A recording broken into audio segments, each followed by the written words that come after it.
Well, hello there! My fellow thespians seem to have set things up quite nicely. Welcome, welcome, gather round! My name is Beckett, I'm a graduate of WADA. That would be the esteemed Wizarding Academy of Dramaticons. I'm sure everyone's gone off too. Now be my fellow performers now. Introduce yourselves.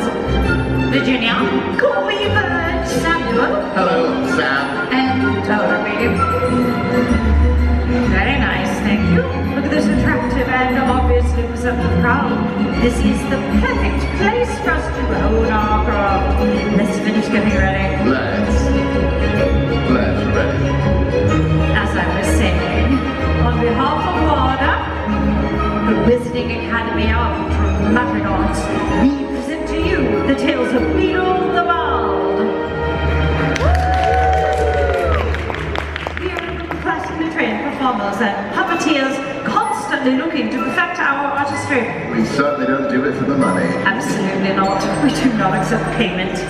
This is about art.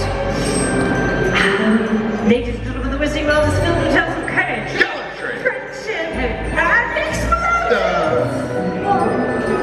Oh! And love. And some of the most famous of those tales come from a man who lived over 500 years ago. His name was Beedle the Bard, and he had one of the most luxuriant beards. Samuel, I hardly think that they care about his beard. His luxuriant beard.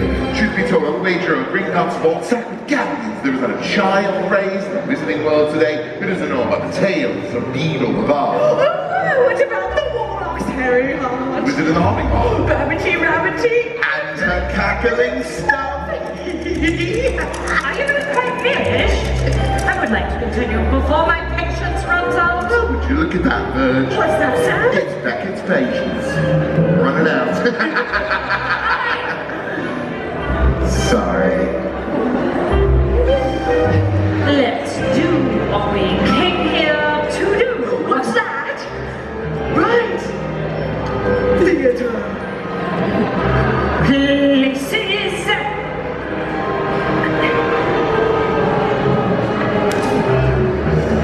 Well, what story are we telling? Got it.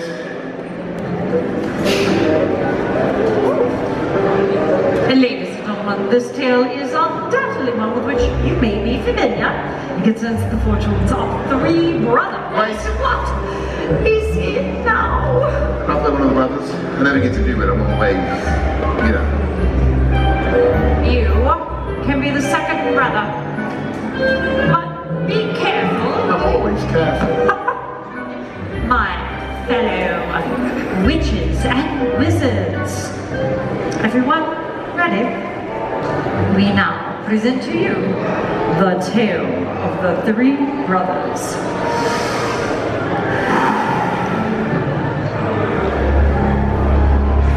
There were once three brothers who were traveling along a lonely, winding road at twilight.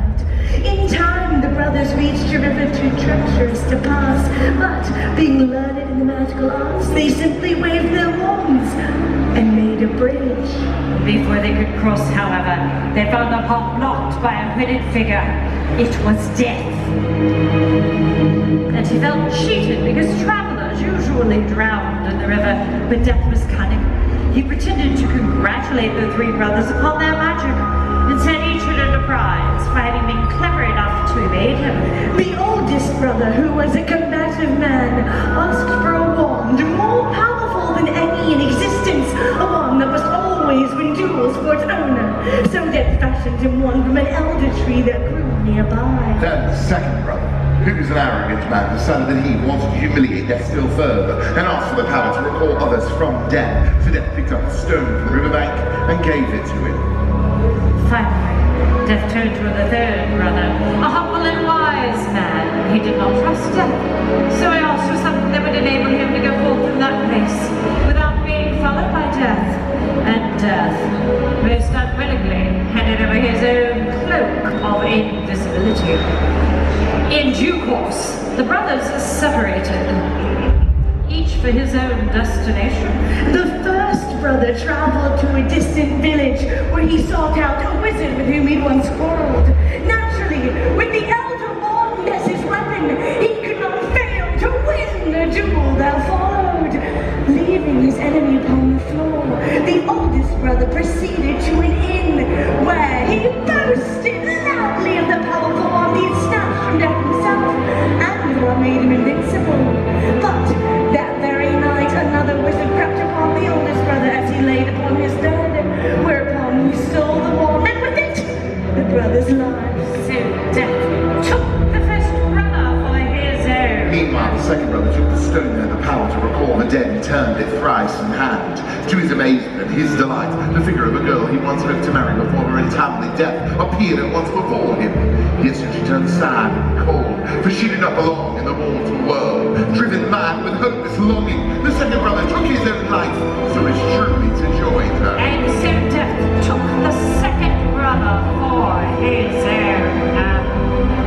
As for the third brother, Death searched for many years, but he was never able to find him.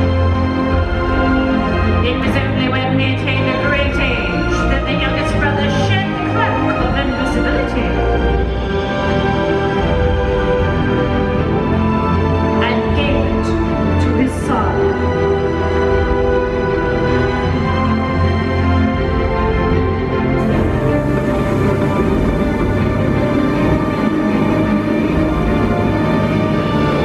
He then greeted Death as an old friend and went with him gladly, departing this life as equals.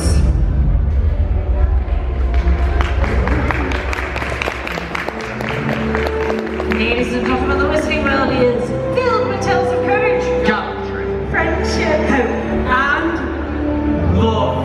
Bravo, Derby!